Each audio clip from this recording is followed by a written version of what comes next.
Sydney architect Ian Moore is known for his elegant houses and apartments, but I took the opportunity to look at a small warehouse he's recently converted in the inner Sydney suburb of Surry Hills. The only thing is that no one told me it was double fronted, so I found myself at the back door before eventually making my way to the main entry to meet the man himself. My client had previously lived in a warehouse in Paddington, and she was looking to move to Surry Hills and wanted ideally a building that was, I suppose, flexible enough to create a different environment to the typical terrace house. As soon as I saw it, I knew that it was the right property because it had all of the basic requirements that she had, but it also had an unusual presence and the ability to create something quite unusual and quite unique within it. It was a former grocery warehouse, so it was effectively two relatively open spaces, only closed in slightly in the 70s when it became an artist studio. She basically gave me a brief which was for one of my houses which she'd always loved, and she very much liked black and white.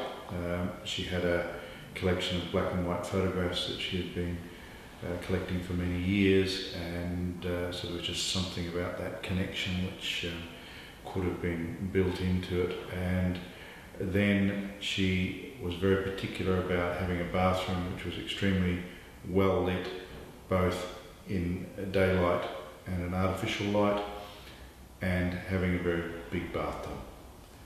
And that was effectively it. There were two main conceptual ideas that flowed through to every aspect of the job. The first was simply how we integrated the black and white into the whole sort of dialogue that was developed in the design process.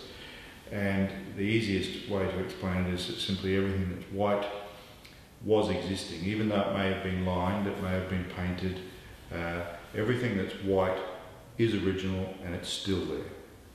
Everything that's black is a new insertion. And even down to the point where the main stair, there was obviously a stair that came to the upper level originally, but it actually ran in the opposite direction, and that was taken out and replaced with a new one, hence the new stair is black. And where the front door is, which was formerly a loading dock, it was a condition of approval that we lower the floor level there to enter directly off the footpath rather than having an external stair which would have been on council property. The little stair that flows from the living area up to the kitchen similarly used to be on the eastern side of the house, and we've now moved it to the western side, so that's why that's also in black.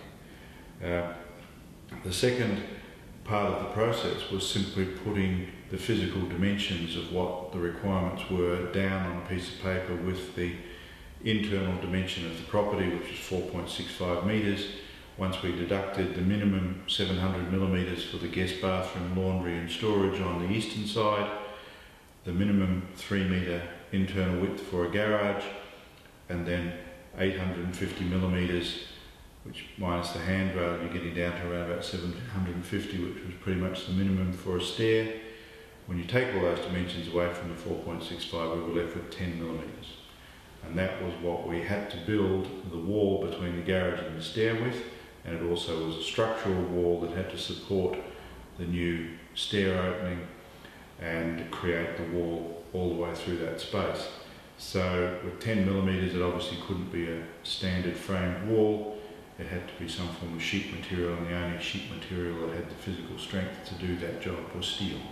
So the 10 millimetre thick steel plate was adopted not only for that wall, but then it flowed through as the structural element. Wherever we required a structural element, it became 10 millimetre thick steel plate. So the entry portals at both of the street frontages are framed in 10 millimetre steel plate. The beams are actually fabricated beams, again using 10 millimetre steel plate, even down to the bookcase in the living room, which is all fabricated in 10 millimetre steel plate. The only other major decision that was made was really to insert a bathroom on the upper level, Previously there was only one on the lower level where the guest bathroom is. And so to put that into the space, which was a formerly open warehouse space, obviously it had to be black because it was a new insertion, but it also had to, in my view, not diminish that sense of it being one complete space. So I didn't want the bathroom to go floor to ceiling, even though for privacy and other reasons, acoustic reasons, we needed it to.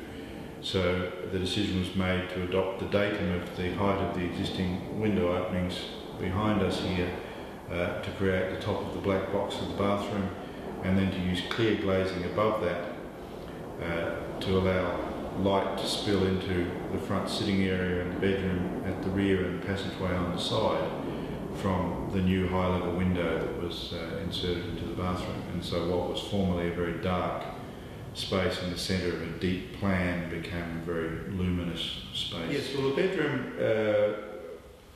from a very sort of pragmatic point of view, we wanted to put it further away from the main street and away from the top of the stairs, so it was more private because there are no real walls up here, and certainly no doors. So the idea that you put it on the southern side of the bathroom and we could then effectively screen it from the main space but still make it feel as though it was part of it, so it has a little bit more intimacy and privacy. And also we were able to integrate the wardrobes into the side of the portal that comes up above the front door on the southern elevation, and also integrate the other half of the wardrobe into the black box of the bathroom.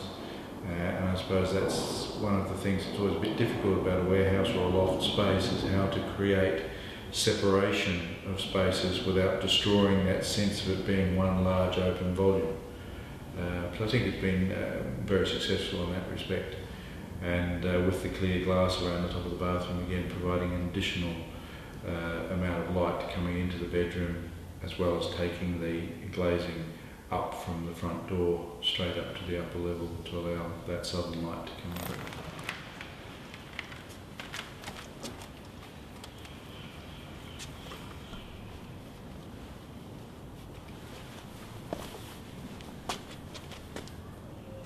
Well, what a wonderful house, and what a beautiful house as well. Actually, it's bigger than it looks. Still, there were problems in how to fit everything in to the existing space. Architect Ian Moore resolved the problems, partly through skillful planning, but also through the imaginative use of steel plate, which acts as a structure for the house, but also acts as a creative or sculptural element as well. What he's managed to do here is create a truly urban house, but one which is also private and intimate, and at the same time without any sense of being constricted. And he's really created space by manipulating light. Now, combined with the poetic palette of black and white, this has resulted in a truly exceptionally beautiful home.